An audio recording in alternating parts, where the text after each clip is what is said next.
Bonjour papa. Qui appelles-tu papa? Daniel.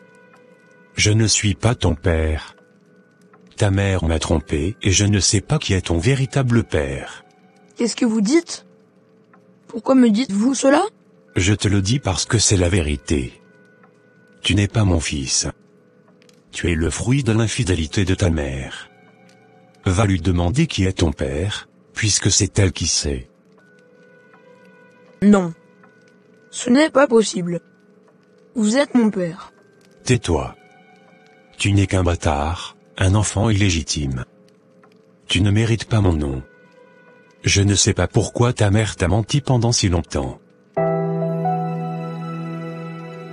Pourquoi me dites-vous cela? C'est cruel. Je te dis cela parce que je veux que tu saches la vérité. Maintenant, va-t'en. Je ne veux plus te voir. Arrête de traiter Daniel de bâtard.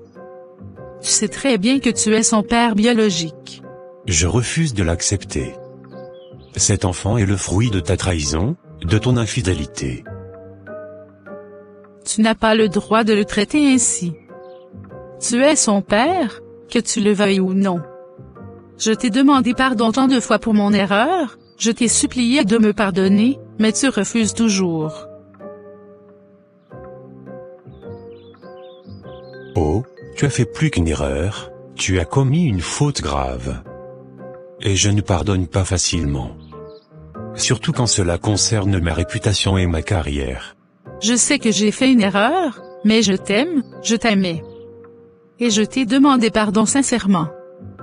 Pourquoi refuses-tu de me pardonner? Parce que je ne veux pas. Et même si je voulais, cela ne changerait rien au fait que Daniel n'est pas mon fils. Mais je tolère sa présence dans cette maison pour une seule raison, ma carrière politique. Tu es incroyable. Tu gardes Daniel et moi dans cette maison juste pour sauver les apparences? Tu refuses de pardonner et tu nous utilises comme des pions pour protéger ta réputation. Exactement. Je ne veux pas que mon image publique soit ternie par un scandale. Alors, vous restez ici, mais ne croyez pas que c'est par amour ou par devoir paternel. Tu es monstrueux. Tu es incapable d'aimer, incapable de pardonner. C'est ainsi que fonctionne le monde, ma chère. Et tu ferais mieux de t'en souvenir.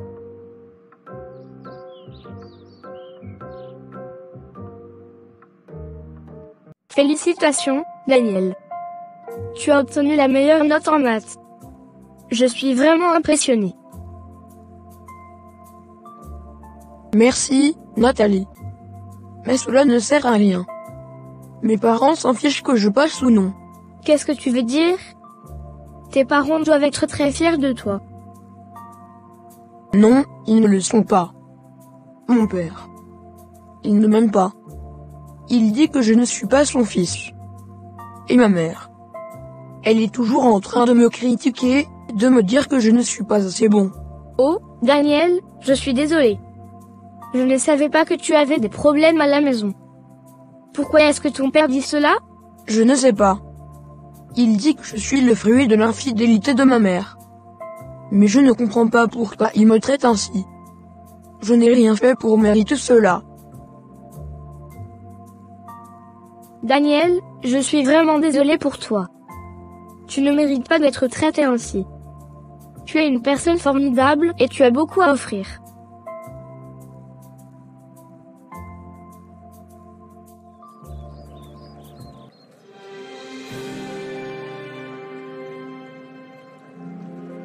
Pourquoi moi?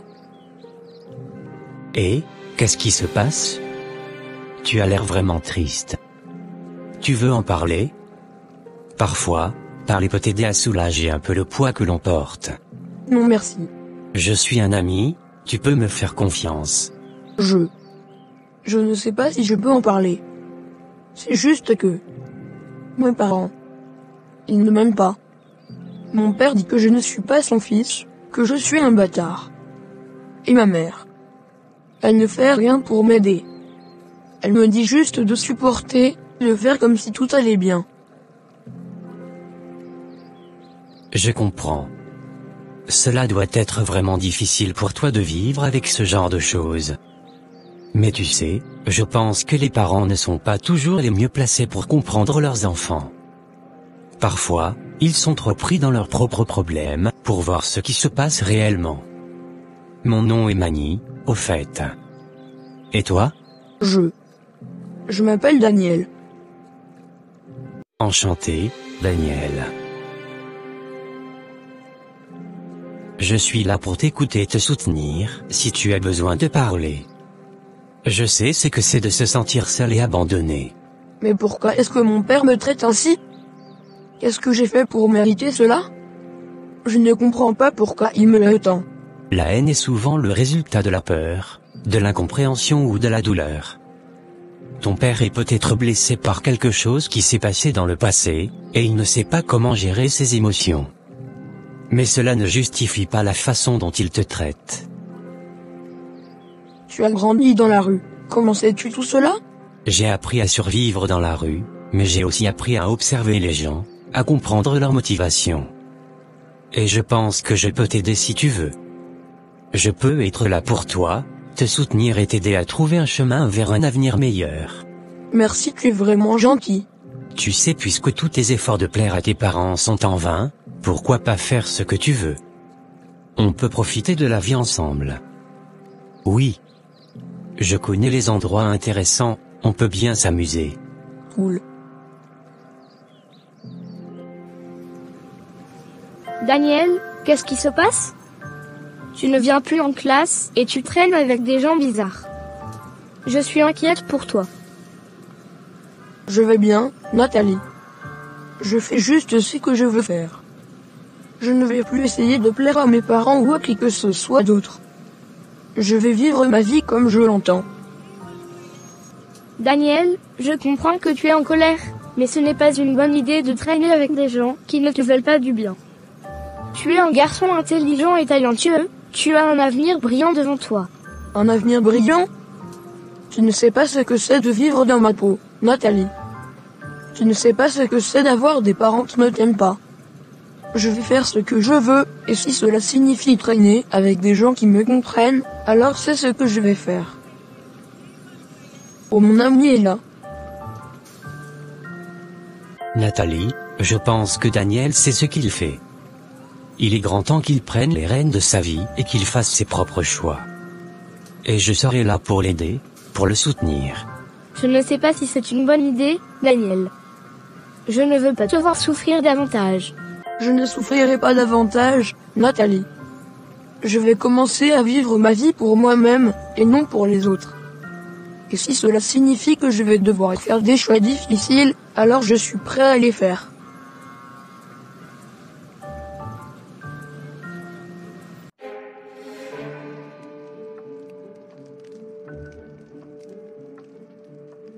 Je suis vraiment inquiète pour Daniel. Il n'a pas donné de nouvelles depuis des jours. Je n'aime pas ça du tout. Oh, arrête de t'inquiéter pour rien. Il est probablement avec ses amis, à faire des bêtises comme d'habitude. Il est inutile de s'inquiéter pour lui, il est aussi inutile que sa mère. Comment oses-tu? Je suis sa mère, je sais ce qui est mieux pour lui. Et je sais qu'il se passe quelque chose de grave. Ah, bonjour. Qu'est-ce que vous voulez? Bonjour. Je suis désolé de vous déranger, mais je viens vous informer que votre fils Daniel a été impliqué dans une fusillade. Il est actuellement à l'hôpital. Quoi? Oh mon Dieu. Daniel. Comment va-t-il? Il a été blessé, mais je ne connais pas les détails. Je suis désolé. Nous devons aller à l'hôpital, tout de suite.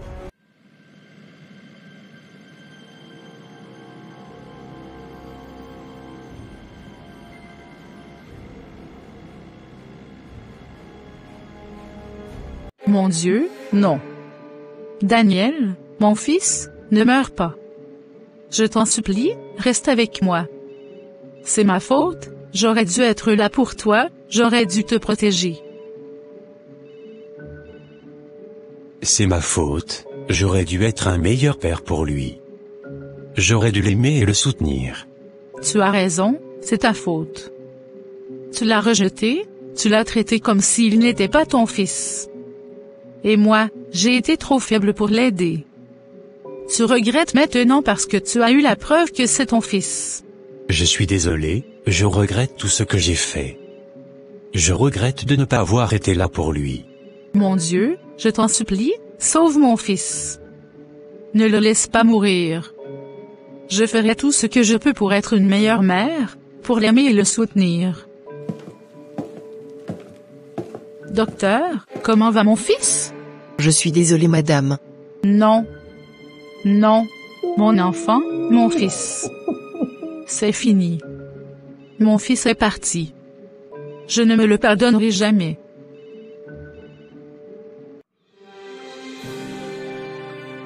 Comment ai-je pu laisser les choses aller si loin? Comment ai-je pu être si aveugle? J'aurais dû voir les signes, j'aurais dû agir plus tôt. Maintenant, il est trop tard.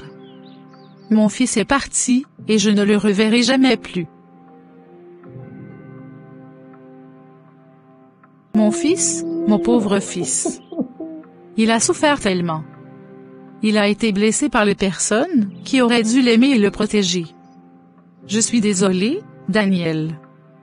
Je suis désolée de ne pas avoir été là pour toi.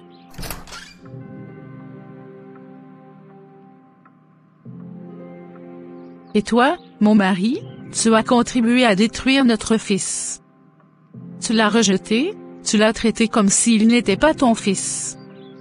Tu as détruit sa confiance en lui-même et tu l'as poussé vers la rue. Je veux la garde de tout ce qui appartient à Daniel.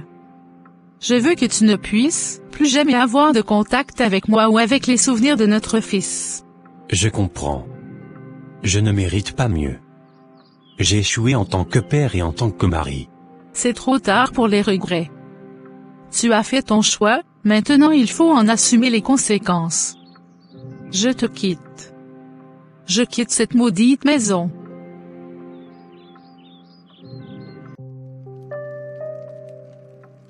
Si seulement j'avais fait les choses différemment.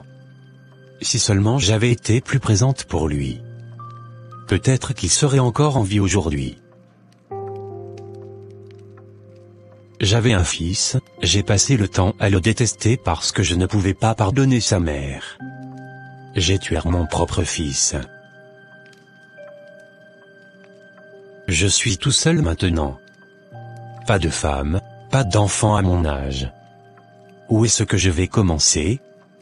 Sa carrière politique, ma réputation, tout ce que je protégeais est maintenant dans l'eau. Quel homme misérable! Cette grande maison est maintenant vide. Oh mon Dieu! Pardonne-moi. J'ai échoué en tant que père et en tant que mari. Merci de regarder. N'oubliez pas de liker, commenter et vous abonner pour plus de vidéos intéressantes.